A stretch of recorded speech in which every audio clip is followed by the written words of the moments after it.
How's it going, everybody? Thank you for watching another video, and welcome to part 2 of a 5-part series about my first trip into Napa Valley. Now, if you haven't seen part 1, I'll leave a link for it right up here. I give you some general information about Napa Valley and some reasons why you might want to visit, as well as some helpful tips and hints if you're thinking about going up there. Now, from this video on, it is all about the wineries, and today we're going to have a look at Castello Di Amorosa. I'm going to mispronounce that, I'm sure, throughout the entire video. But this is probably going to be your best guided tour in Napa Valley. If you don't do the guided tour, you are totally missing out. I can't wait to show you what it looks like.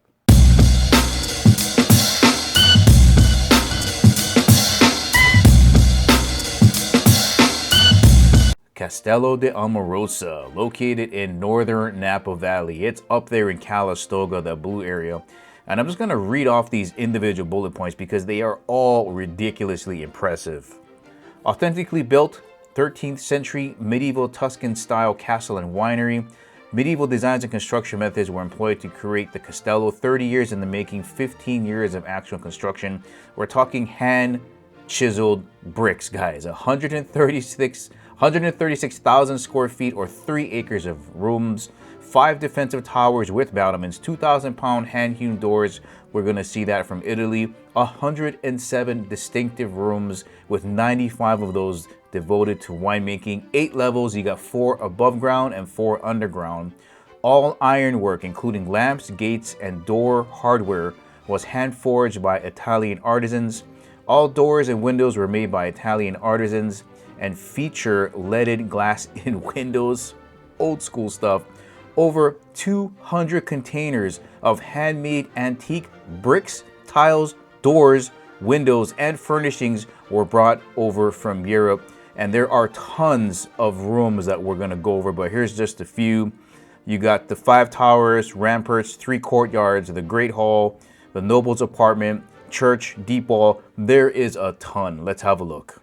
All right, when you do the guided tour, you're going to start off in the chapel. And apparently the chapel was the first structure built in a castle. Everything's built around it. Look at the ceilings in that place. Everywhere you look, oh, there's a confessional for all you Catholics out there. Fond memories and those things. Back wall, the chapel painted with the 7 deadly sins. But everywhere we're going to look, there's just something that you want to video. There's a look at one of those really heavy doors. This is the Great Hall. Again, hand painted by the same person that did the painting in the chapel. Well, him and his brother started it, but I guess they got in a fight, and the brother that painted the 7 deadly sins finished it. Not too sure what's going on in there. They don't have a food license, so that might be catering. Couldn't see what they were doing in there. When you're done in the Great Hall, you'll swing around to the fermentation rooms, where they go over how the wine is made, how it's pumped in, what they do with the skin that's on the bottom of the barrel. Truncated tower, interesting story there. The owner, look at those doors. Look at the hardware on that thing. The tower was too tall, so he knocked it down so it fit into the city ordinance. Pretty funny stuff. Key room here, guys. Once you walk through here, you start your descent down into the catacombs, and it is cavernous. Remember, you got 4 levels going under. I don't think you get to the 8th level. Right there, I think that was a shot of the large format room. They got cellars all over the place, but that's where they keep the magnum-sized bottles, or really gigantic ones.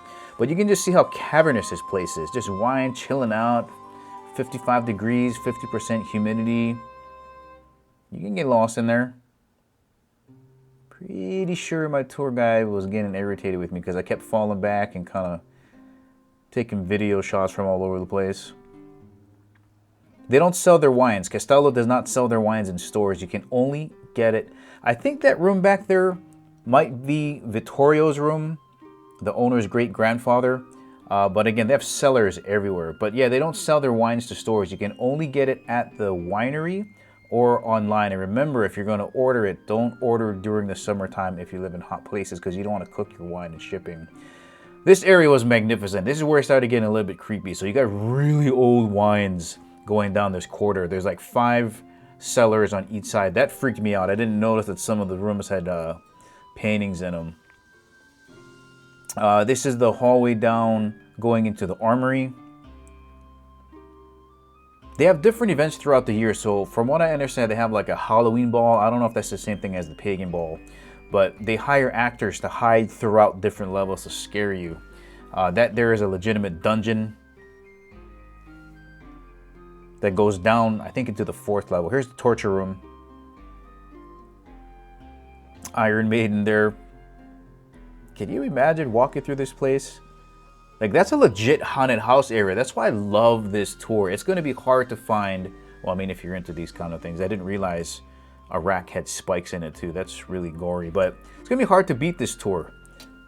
Going to be really, really hard. This is the Grand Barrel Room. This is where I felt like I was in Harry Potter. Just beautiful arches. If you look on their website, they have a nice long dinner table when they have their dinner parties in here. And yeah, here you go. This shot right down the middle is what they have on their website. Imagine having dinner in that room.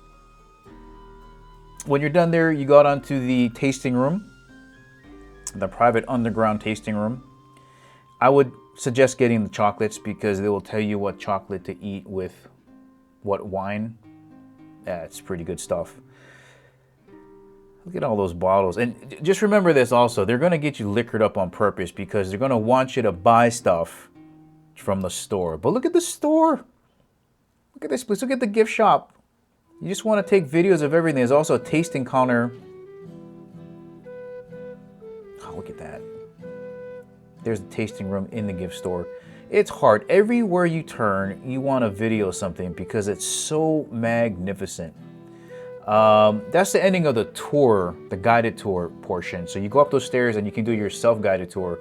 This is a shot of the courtyard. Can you imagine like a Halloween ball in this courtyard? I just can't even. I just can't. Here's a look at the ramparts here. It is stunning what they've done with this building. Beautiful views, the vineyards. Here's a look at a catapult. Incidentally, it is facing the Sterling Vineyard, which is currently still closed because of the fires. Fires did a lot of damage to their vineyards out there. I wanted to go up there and check out the gondola ride up there, but yeah, they were closed. There's a look at one of the other towers. Battlement tower there. Have a look in here. Imagine getting a crossbow, shooting your crossbow out these slits here. And that's what I love about this tour too, is that you're not just flat on one level. And it feels like you're an adventure when you're going through different levels. So I think this one right here will be the highest level that you can go up to. This is on the 4th level. Just stunning views all over the place. But if you really want to get lost and forget where you are for a few hours, go check them out. Castello Di Amorosa in Calistoga, again, northern Napa Valley. You will not regret this tour.